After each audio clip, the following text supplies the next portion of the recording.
आज के चुनाव के रुझान आप देख सकते हैं। भाजपा भाजपा भाजपा, हर एक बूथ पर भाजपा भाजपा नजर आई है। अपार जन समर्थन जनता जनार्दन का भारतीय जनता पार्टी को मिलता हुआ दिखाई दे रहा है। गुजरात की जनता तय कर चुकी है, सभी रिकॉर्ड तोड़ करके विरोधी दलों की सभी लोगों की जमानतें जब्त करवा करके भाजपा प्रत्याशियों को विजयी बनाना है। और उसमें बगोड़िया विधानसभा सीट अपने आप को क्यों वंचित रखेगी? फिर एक प्रतिस्पर्धा खड़ी हो गई है हर सीट पर, कौन कितने अधिक मार्जिन से जिताता है, भाजपा प्रत्याशी को जिताता है। और उसी के साथ आए हैं। उत्तर प्रदेश ने शुरुआत की। उत्तर प्रदेश की आबादी है 25 करोड़, 403 विधानसभा सीट है। कांग्रेस 2, आम आदमी पार्टी 0, निर्दल 0। जनता जनार्दन ने उत्तर प्रदेश में मोदी जी के आह्वान पर तय कर दिया कि कांग्रेस को पूरी तरह सफाया करने की ओर ले जाना है। और यह कार्य बापू की ही पवित्र धरती में गुजरात में हो तो अच्छा रहेगा। हमने वहां तक उसको पहुंचा दिया है कि वो 2 से ज्यादा नहीं बढ़ सकती। राम नाम सत्य के लिए भी 4 आदमी चाहिए होते हैं। और इसलिए भाइयों बहनों, आप सबसे अपील करने के लिए आए हैं। आज उत्तर प्रदेश में आप देख रहे होंगे, जिस उत्तर प्रदेश में हर दूसरे दिन दंगे होते थे, आज वहां दंगे नहीं होते। दंगा मुक्त उत्तर प्रदेश, कर्फ्यू मुक्त उत्तर प्रदेश। बड़े बड़े माफिया और अपराधी जो कभी सत्ता का संचालन करते थे, आज उनके ऊपर बुलडोजर कैसे चल रहा है। और ये कार्य केवल भाजपा कर सकती है। हर मर्ज का उपचार भाजपा है। और इसलिए भाइयों बहनों, आप सबसे अपील करने के लिए हम लोग आए हैं, एक विचारधारा के साथ जुड़ करके। और विचारधारा है राष्ट्रीय विचारधारा। भारतीय जनता पार्टी के कार्यकर्ता के लिए नेशन फर्स्ट, देश के लिए जिएंगे, देश के मान और सम्मान की रक्षा करने के लिए सब कुछ न्यौछावर करने के लिए तैयार होंगे। ये केवल भारतीय जनता पार्टी कर सकती है। और इसलिए भाइयों बहनों, आप सबसे मेरी अपील है, भारतीय जनता पार्टी ने श्री अश्विन भाई पटेल को अपना प्रत्याशी बना करके आपके बीच में उतारा है। आप सभी से मैं अपील करूंगा, श्री अश्विन भाई पटेल को भारी बहुमत से विजयी बना करके आप विधानसभा में भेजेंगे। सभी लोग सहमत हैं? कमल चुनाव चिन्ह हर बूथ पर खिलेगा भारी बहुमत से। स्वाब बधा भाजपा ने भव्य जीत आपसो, हाथ ऊंचा करने समर्थन आपो। मेरे साथ बोलेंगे, भारत माता की, भारत माता की, भारत माता की जय श्री राम, जय जय श्री राम। माननीय योगी जी ने विनंती करी कि महाराज जी आप हमें उद्बोधन करें।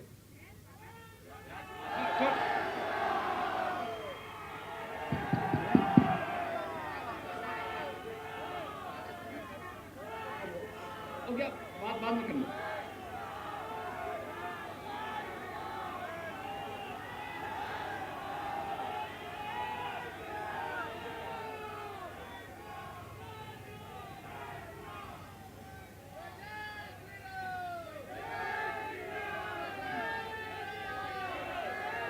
बागोड़ियानी जनता जनार्दन ने मारा जय श्री राम।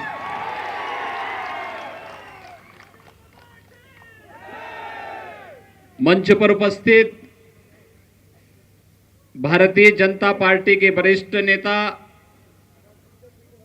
लोकप्रिय सांसद श्रीमती रंजनाबेन भट्ट जी,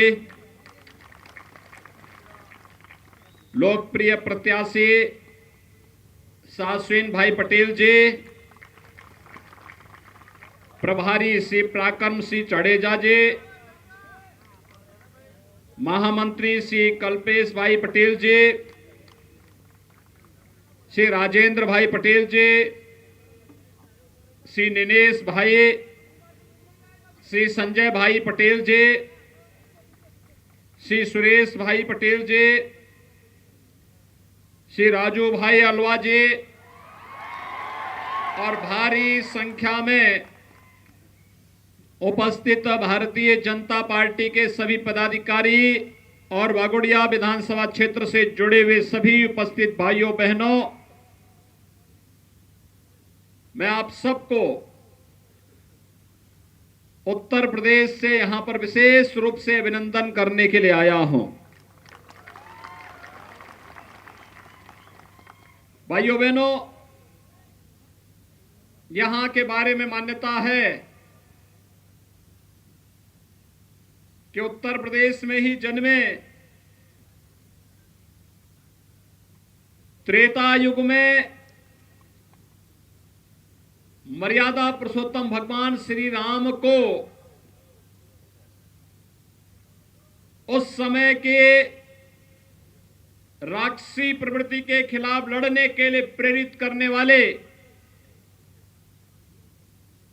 महर्षि विश्वामित्र की पावन साधना स्थली भी यही क्षेत्र है जहां पर विश्वामित्री नदी भी बहती है। उस महान ऋषि के नाम पर स्थापित इस पवित्र भूभाग को और यहां की इस पवित्र नदी को मैं नमन करते हुए आप सबका हृदय से अभिनंदन करता हूं। भाइयों बहनों, गुजरात की अपनी महत्व है और गुजरात के प्रति जिसके जो पवित्र भाव रहे हैं, हमेशा इस धरा ने उसे महान बनाया है। याद करिए, कभी उत्तर प्रदेश के जन्मे महर्षि विश्वामित्र एक महान ऋषि हुए। गायत्री मंत्र उन्होंने ही दिया था। उत्तर प्रदेश के मथुरा वृंदावन में जन्मे कृष्ण कन्हैया यहां आकर के द्वारिकाधीश हो गए और उत्तर प्रदेश के ही छपिया में जन्मे भगवान स्वामीनारायण गुजरात आकर के लोक पूज्य हो गए। गुजरात ने संकट के समय देश को नेतृत्व दिया है। देश की आजादी की लड़ाई जब एक ऐसे स्तर पर थी कि हर व्यक्ति के मन में एक संशय था क्या होगा, तब राष्ट्रपिता महात्मा गांधी के नेतृत्व में देश की आजादी की कमान आई और देखते ही देखते भारत आजाद हो गया। हम सब स्वतंत्रता का एहसास कर रहे हैं, लेकिन ब्रिटिशर आजाद भारत को कई भागों में बांटना चाहते थे, तो कमान लौह पुरुष सरदार वल्लभ भाई पटेल के हाथों में आ गई। याद करिए, सरदार साहब नहीं होते तो क्या जूनागढ़ का नवाब और हैदराबाद का निजाम मान जाता? कभी नहीं मानता। सरदार साहब के सामने इन दोनों को घुटनों टेकना पड़ा था और हैदराबाद और जूनागढ़ भी भारत गणराज्य का हिस्सा बना। भाइयों बहनों, जब भारत की राजनीति को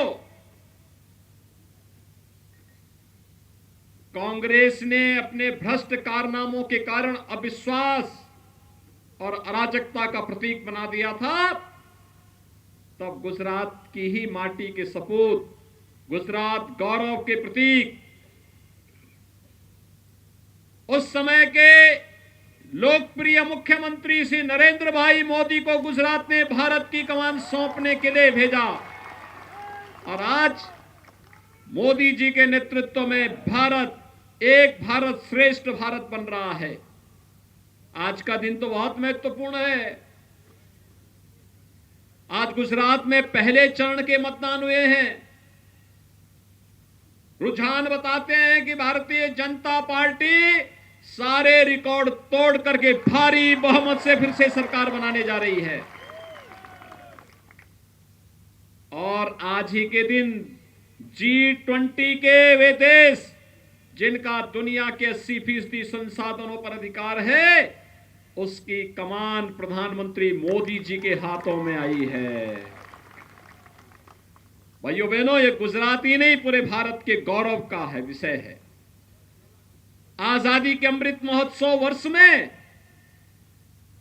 अनेक उपलब्धियों को लेकर के मोदी जी के नेतृत्व में आज भारत आगे बढ़ रहा है। 1947 में पता नहीं हमारे घरों में तिरंगा लहराया था कि नहीं लहराया था, हमने नहीं देखा, लेकिन आजादी के 75 वर्ष पूरे होने पर प्रधानमंत्री मोदी जी ने हर घर तिरंगा फहराने का काम करवा दिया। जो ब्रिटेन 200 वर्षों तक भारत में शासन किया था, उस ब्रिटेन को पछाड़ करके भारत दुनिया की 5वीं बड़ी अर्थव्यवस्था बन गया।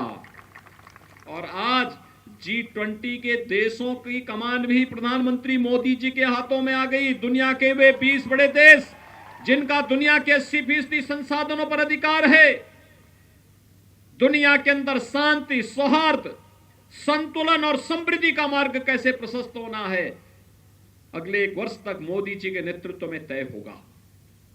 और इसलिए भाइयों बहनों, एक और वैश्विक मंच पर भारत की बढ़ती हुई प्रतिष्ठा और दूसरी तरफ भारत की सुरक्षित हुई सीमाएं, आज दुश्मन भारत की तरफ टेढ़ी नजरों से नहीं देख सकता। अगर उसने भारत की तरफ टेढ़ी नजरों से देखा तो सर्जिकल स्ट्राइक और एयर स्ट्राइक के लिए भारत के बहादुर जवान सदैव तैयार रहते हैं। लेकिन भाइयों बहनों, जब हमारा बहादुर भारत का जवान एयर स्ट्राइक और सर्जिकल स्ट्राइक करता है, तब कांग्रेस या आम आदमी पार्टी तब भारत से सबूत मांगते हैं। इन्हें हमारे जवानों के शौर्य और पराक्रम पर संदेह है। भाइयों बहनों, ये लोग आतंकवाद को प्रेरित और प्रोत्साहित करने वाले लोग हैं। ये लोग भारत के सामर्थ्य पर संशय करते हैं। आज भारत सुरक्षित भारत बना है।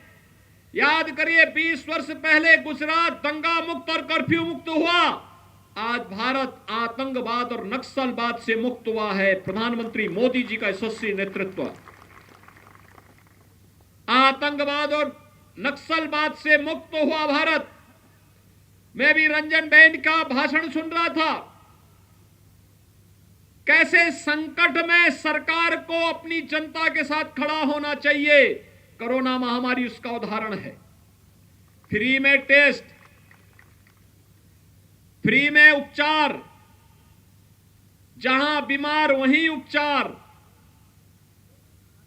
फ्री में वैक्सीन। पहली बार किसी महामारी का वैक्सीन भारत में बना हुआ भी प्रधानमंत्री मोदी जी के प्रयास से, और एक नहीं 2-2 वैक्सीन, फ्री में वैक्सीन। और फ्री में वैक्सीन के बाद फ्री में राशन की सुविधा भी हर गरीब को, 80 करोड़ भारतीयों को फ्री में राशन 2-2, 2.5 वर्ष तक दुनिया के अंदर कहीं नहीं हुआ, अकेले भारत में हुआ।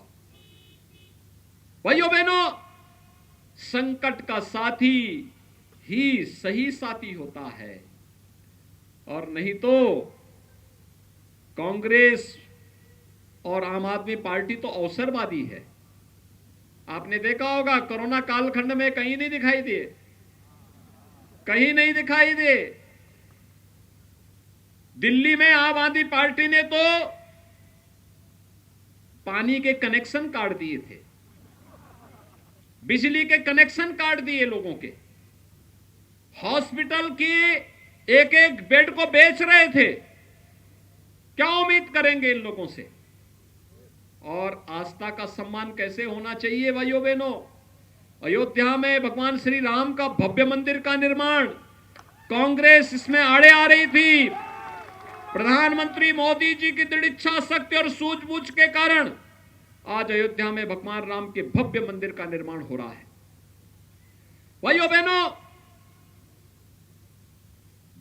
कांग्रेस हो या आम आदमी पार्टी, ये भारत की आस्था के साथ सदैव खिलवाड़ किए हैं, भारत की सुरक्षा के साथ खिलवाड़ किए हैं। याद करिए, जब सरदार साहब सोमनाथ मंदिर के पुनरुद्धार के संकल्प को लेकर के आगे बढ़े थे, कांग्रेस तब भी रुकावट पैदा करने के लिए सामने आई थी। जब मंदिर के भव्य लोकार्पण कार्यक्रम में तत्कालीन राष्ट्रपति डॉक्टर राजेंद्र प्रसाद जी आना चाहते थे, कांग्रेस तब भी रोड़ा बनी थी। और आज फिर हर उस कार्य में कांग्रेस किस कदर रोड़े अटकाती है। आपने राम जन्मभूमि के मुद्दे को देखा होगा। आज अयोध्या में भगवान राम का भव्य मंदिर का निर्माण हो रहा है। काशी में भगवान विश्वनाथ मंदिर का धाम बनकर के तैयार हो गया है। उज्जैन में महाकाल का महालोक बनकर के तैयार हो चुका है। केदारपुरी में केदारनाथ धाम और बद्रीनाथ में बद्रीनाथ धाम का पुनरुद्धार का कार्य जोर शोर से चल रहा है।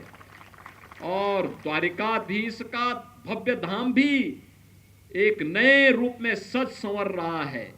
यह है नए भारत की आस्था का सम्मान कैसे होना चाहिए।